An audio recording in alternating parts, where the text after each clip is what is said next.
There you go. So, welcome everyone to our last lecture of the series Botany and the Bible. And we'll be going through, let me just let Pauline in.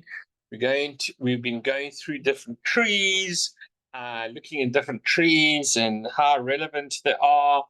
And I hope that has helped you to get a bit better insight that, and also helped you that um, things are not written in the Bible just to fill in space. When they're mentioning different trees, different plants, there's a reason for it because you must remember, the people of Israel were very much people of the land.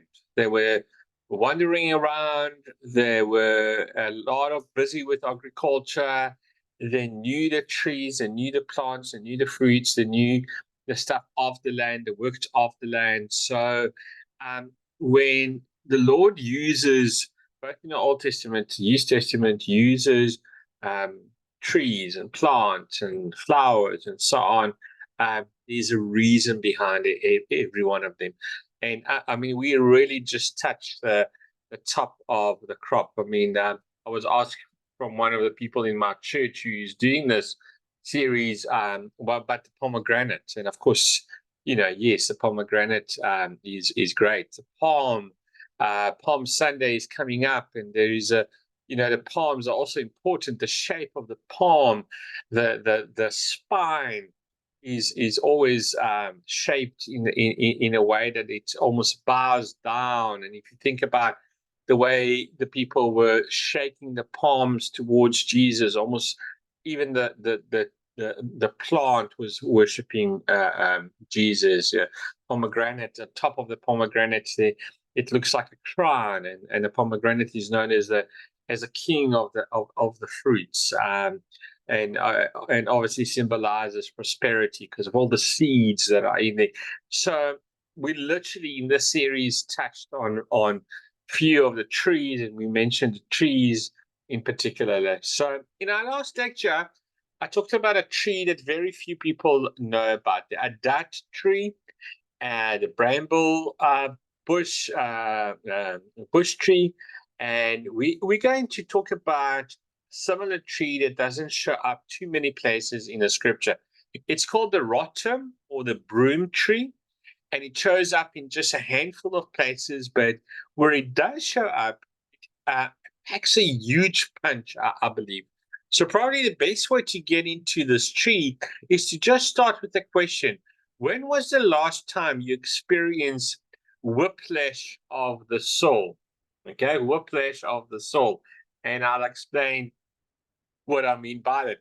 Things were going great, and then bam, something happens, and you find yourself in a place of urgency, because that is exactly where we find the prophet Elijah in 1 Kings chapter 18 and 19. And I want to just start by reading in chapter 18, verse 46, what Elijah has experienced. And it's important to know that in 1 Kings 18, Elijah is coming off this massive victory over the prophets of Baal. When we read these words, but the hand of the Lord was on Elijah. He girded up his loins and ran in front of Ahab to the entrance of Jezreel. Now, I don't know what goes through your mind, but what goes through my mind when I read this story is that Elijah is victorious. The hand of God is on him. I mean, he is feeling it. He's on fire. I mean, he outruns a chariot, for crying out loud. He's really, really on fire, feeling it right now. And then he gets to Jezreel, and Jezebel gets involved. And that's when we read these words: so may the gods to do to me, and more also, if I do not make your life. That's Elijah, like the life of one of them. Who's them? The prophets of Baal that you killed. But this time tomorrow. And not just Elijah's response. And then he was afraid.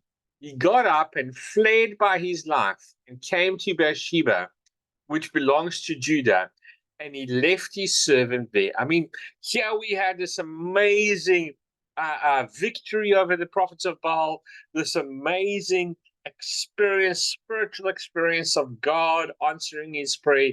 And here, this woman is just saying to him, threatening him. And what does Elijah do? He just runs away. It doesn't make sense from this high to the low. And just like that, in a span of few verses, Elijah swings from confidence to crisis. And we all find ourselves in those moments. Now, what I find really interesting about this passage, that a lot of us will probably just read right over it, is mention of Beersheba. Okay. Now, outside of the biblical reference of Beersheba, Beersheba is actually my hometown. I was born in Beersheba, so it's very special to me, Beersheba. Now, if we were to look on a map, like the one you see on the screen, at ancient Israel, you're going to see that Beersheba is all the way in the south. Can you see that little red dot?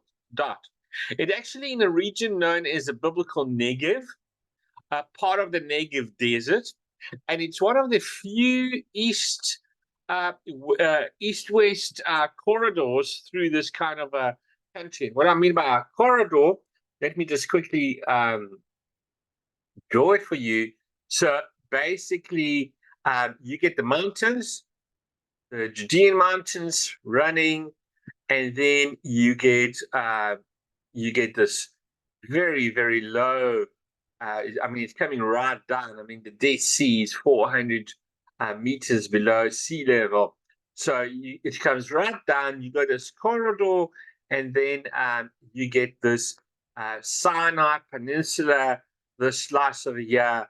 This, where the dot is Beersheba, and over here in the Sinai, this is the Negev desert. So can you see that over there? So it's one of the few corridors of this kind of hill country in the land of Israel. So after you get this hilly side, you eventually get into. Sorry, let me just delete this.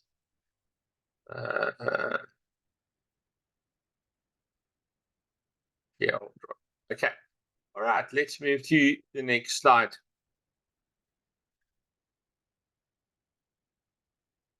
And what is so unique about the biblical Negev is we looked at this passage earlier before in the series from 1 Kings 5:25. It says, during Solomon's lifetime, Judah and Israel lived in safety.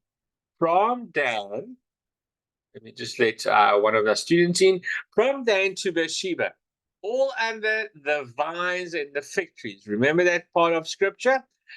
Remember we talked about that as an idiom for good life. We said living under the vines and the fig tree was good life. It was for shalom, peace, prosperity, security. But there is this idiom here from Dan to Beersheba. Now, if we look at a map again, Dan is all the way up in the northern Israel, the northernmost part of ancient Israel.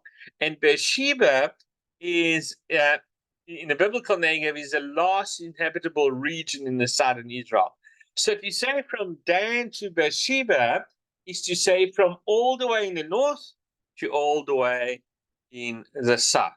Okay, so what we are meant to understand when Elijah responds to Jezebel by fleeing to Beersheba, it's like he ran to the border, to the southernmost part of Israel.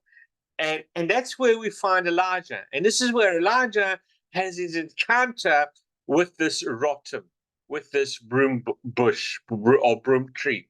So let's read 1 Kings 19:4, verse 4. But he himself went a day's journey into the wilderness and came and sat down under a solitary broom tree or rotem. Okay, and this is how you spell it in Hebrew. He asked that he might die. It is enough now, O Lord, take away my life, for I am no better than my ancestors. Again, from this high experience of the prophets of Baal to this very low experience now in this sitting under this rotem tree.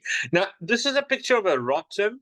Okay, so you can see there the bottom left-hand side, and it looks less like a tree and more like a rotem or a bush, to you, then you are reading it right. Okay, this is a desert shrub, and a lot of the times these are going to grow in dried out river beds or wadis, as they're called in the desert.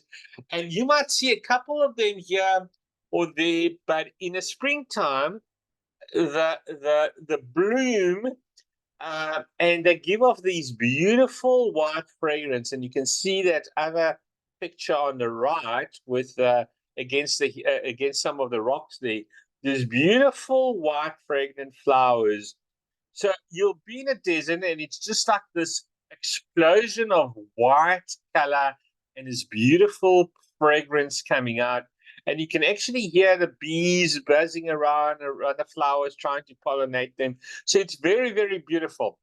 But what you've got to keep in mind, and it relates to the shrub, to the rotum, is that it's primarily a feature of the desert. In the desert, as you go, this is what you're going to see. Here's another one. This one is growing a little bit higher, okay? But you can see that basically, I mean, look at the desert around it. Desert all the way around it. This is a wilderness shrub. And there are 4 key aspects to the rotum, and I just kind of want to walk through these key aspects. That the first one, it's just his shade. Now, if this picture seems ridiculous to you, then you have not spent enough time in the wilderness, because you think, what shade, Kai? Okay. Well, in a landscape like this, a desert wilderness, the shade of the rotum is some of the only shade that you are going to find for a long, long time.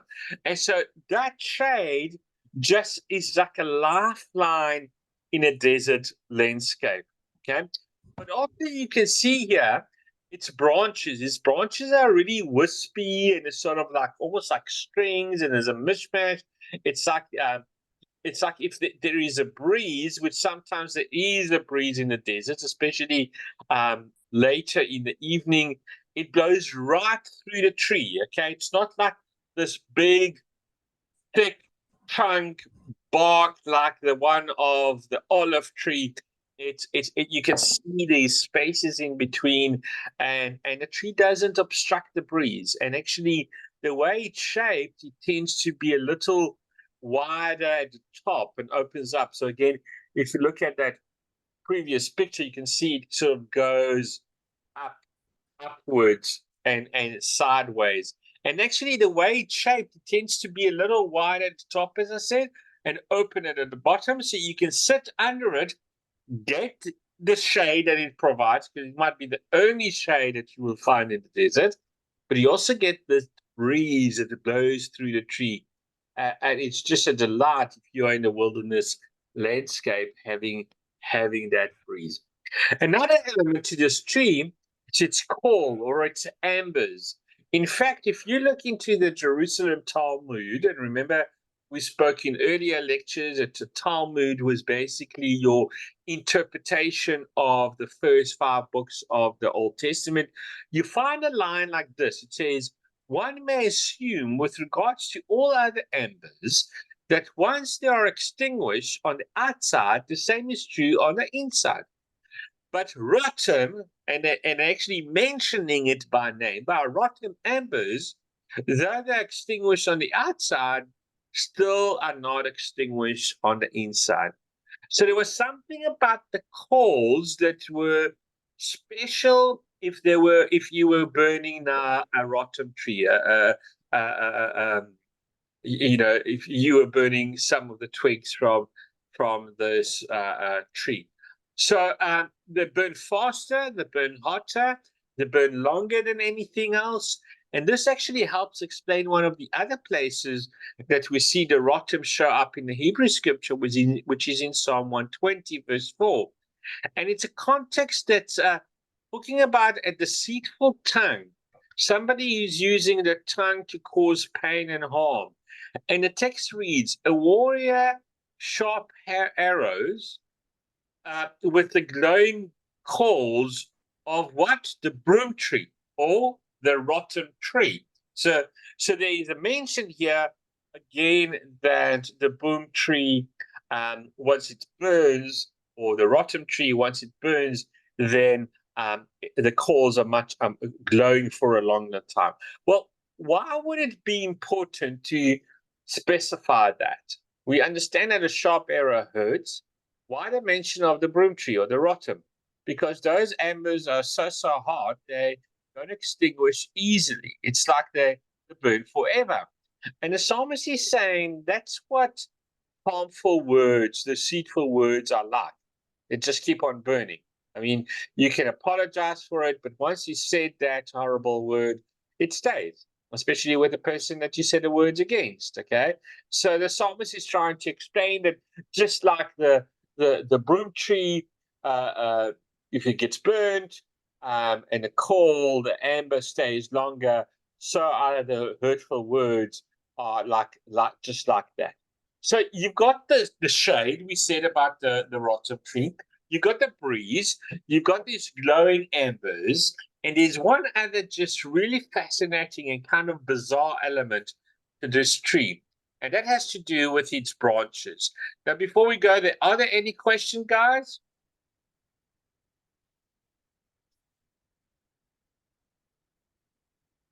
No questions. Okay. So in the desert at night, it gets very cold and you could feel exposed. You could die of hypothermia. And so, what many people have learned about these branches is you can cut them off and cut them off quite easily. They're not that difficult to even break it off the tree. Uh, and you can light them on fire and make coals. You dig a little patch in the sand, put the coals, and then cover the patch of ground with sand, like about 12 centimeters of sand. And then you can actually sleep on it, like a mattress that will keep you warm all night long. And so you just look at this bush and you think to yourself, gosh, that is not much to look at, and that is really not extravagant. But my friend, when you are in a wilderness environment, when you are in a context of crisis and extremity, this little goes a long way. That is a rotten tree. And Elijah couldn't be in a more dire circumstances. I mean, we looked at just a second ago that he comes to the wilderness and he sits down and he prays to God and says, take away my life. Now, what's going on? What we are going to find on, if we read through 1 Kings 19, is God is going to have this interaction with Elijah. And Elijah is going to say to God, God, I'm the only one left who hasn't bowed his knees to Baal. And God is saying to him, no, you're not. Elijah, no, you are not.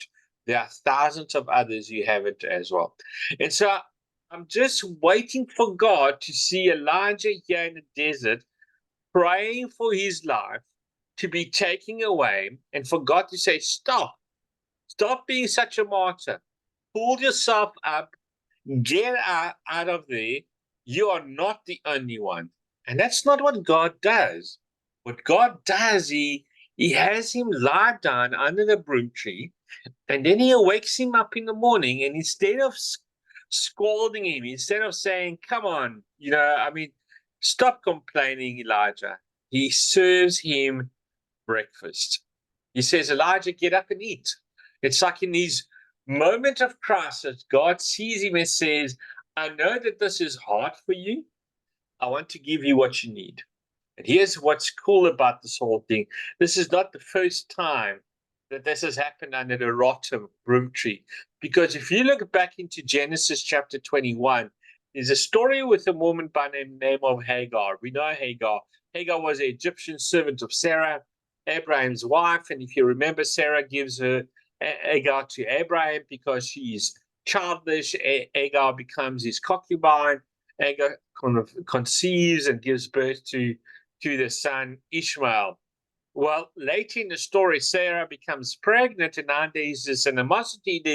There's a problem between Hagar and Sarah, and Abraham, in such distress, he sends Hagar and the boy away. And Hagar goes out and wanders in the wilderness, and the text says, when the water in the skin was gone, so that's when the water in her container was gone, she cast the child under one of the bushes in the wilderness. Okay.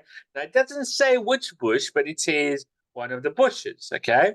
Now, if you read the Talmud, and again, we said the Talmud is an interpretation of rabbis of the Old Testament, especially the first 5 books. There's a guy by the name of Rabbi Meir, and he says that one of the bushes was indeed the rotten tree. And so once again, we see someone in a desert environment who comes to the end of themselves. They are out of hope. She cast her baby under a rotten, okay, because we also said that that is about the only bush and the only tree that she's going to have in the desert, in the wilderness, and she can't bear to watch her child die. And so she walks a little further away, and the text tells us that she sits down opposite the baby, a good way off, about the distance of a bar shot. Or she said, "Don't let me look on the death of my child." And as she sat opposite him, she lifted up her voice and she wept. Well, what do you expect is going to happen? Under this rotten tree, the same place where God met Elijah, God hears, God sees the hard place that she's in, and God opens her eyes and she saw a well of water. She went and filled the skin with water and gave the baby a drink. So isn't that wonderful, guys? I mean, it's just an amazing story. So what you got to understand about the rotem is that it is a desert tree. It's a desert shrub. And the rotem, in essence, says to us that wilderness is a place where you come to the end of yourself. And then at the end of yourself, you discover God waiting there to meet you with all open arms. In so many ways, the wilderness are those places of crisis in extremity. It just brings us to the end of ourselves. We question things, we question ourselves, we question our faith, we question God. We've got nothing left within us to give, and we have to throw ourselves on the mercy of God. It's those places and experience where most aware, or as Friedrich Buchner says, of our own smallness and most open to God's bigness, isn't it? It's in our weakness that God shows his strength, because it is in this desert where God strips away all the distraction and all our inner resistance to the grace that he's just trying to give us. And when we come to the end of ourselves, God provides a rotten. It's small grace that's actually huge. And so in essence, the wilderness is less of a place on a map and more a territory of the soul. And I just want to leave this with you. If you can look back through your life and recognize the rottens, the broom trees, can you spot those places in the season of extremity and adversity where God met you and provided small grace that were actually huge? And what would it look like for you? And to become the kind of people who go out into a hurting world to become the rottens in other people's lives, to provide that shade, that only shade in the wilderness that they will get as little as it is, to provide those beautiful fragrance of the flowers, to provide that space of the branches that will bring in a little bit of the breeze, to provide the amber that continues burning and bringing in some warmth and sustenance and so on. The arrival of God's gracious presence and provision in the wilderness experience is in the rotem. What would it look like for you to become a rotem that somebody else can rest under? Well, there we have it. This is the rotem or the broom tree. It's small. It doesn't show up everywhere in the text. It doesn't show up too often in the Bible. But where it does, it packs a punch. And my hope is that you will be inspired and energized by this lesson today. So before I go into some discussion questions that you might want to reflect on, or if you got a small study, or if you want to even work through this as a sermon, you're welcome to do that. Are there any questions, guys, or observation?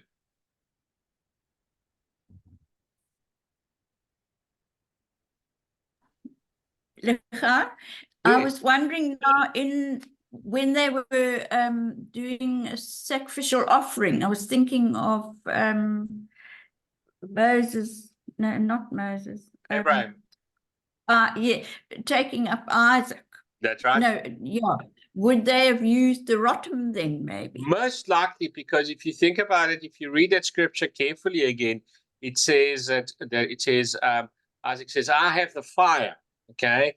Now it's most likely that he carried it in some container, a coal from the rotten tree, and probably that there was a tree around which was a rotten tree, and it was easy to break and then put it and set it up as a sacrificial area. So most likely, yes. It doesn't mention it, but again, if you know the desert, this is one of the biggest, can you believe it, one of the biggest trees, in inverted commas, that you would find among the shrubs that you will get in the desert. So yes, Mary, could very well be that.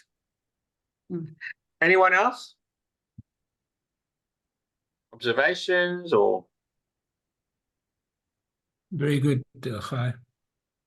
There is another broom plant that grows in this country. It doesn't look like that one you're showing. Sorry, not the one in yellow bloom.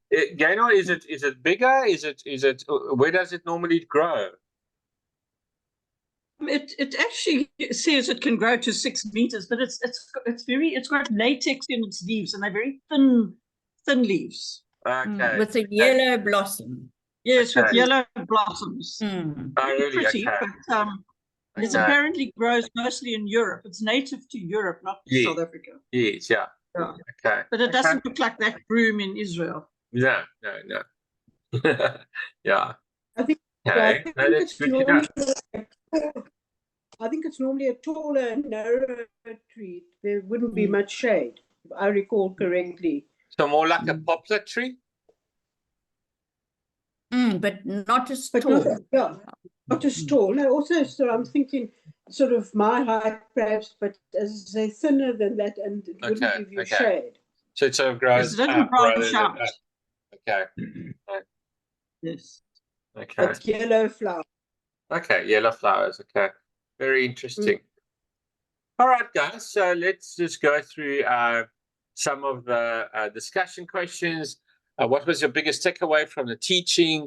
Then 1 or 2 moments in your life when you've experienced a whiplash of the soul. In other words, an experience when things went really good, and then from good to really bad very fast. What do you remember thinking or feeling during that experience? Reflect on a wilderness moment in your life where you felt that you had to come to the end of yourself. How did that experience shape you?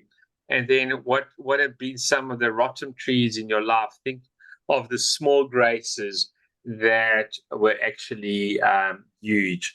And then just a reminder about the new series that's going to start on the 8th of April, stripped of context, and just a quick summary: understanding the original context of a passage unleashes the power of Scripture to transform our life. The Stripped of Context is a new series designed to help us train our minds to ask better questions when we read the Bible by exploring famous passages that are frequently taken out of context. By the end of this lecture 1, which we will look at, I can do all things. And, we tend to say, God helps those who helps themselves. Is it really in Scripture? And in understanding why Philippians 4:13 isn't about God empowering us to do whatever we set our minds to do, but rather that Scripture is more about unlocking the secrets of contentment in any situation. So that's going to be, we're going to look at some familiar passages that have been taken, or some sayings that have been taken completely out of context, and say, oh, well, that's in the Bible. and yet it's not really in the Bible, or it was taken out of context. So if you're interested in doing that series, just WhatsApp me privately, and I'll just direct you to what needs to be done in order to register before the 8th of April. So thank you, guys. Those who are not going to do the next series, I hope to see you in another series that we're going to do. We'll keep your details and contact you. Those that I'm going to see in our next series, it will be absolutely wonderful. Please share it. Share this. You know, we've had students from England. We've had students around the country. Elenoni, share it with some of the guys from Presbytery in the Matola district.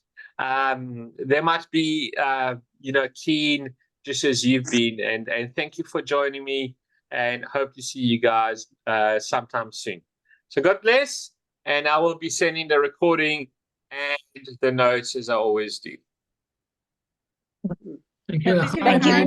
Thank you, Bye-bye. Thank you. Welcome. And Thanks, you Lakai. have a very good day tomorrow. Thank you. Mm. Thank you. Oh, Oh, yes. yes. Enjoy Happy your birthday. Enjoy your chocolate. Yeah. Yeah, you'll have to sing it tomorrow, not today, Sing it tomorrow. Okay, Yes. we'll sing it tomorrow. Bye, guys. Bye.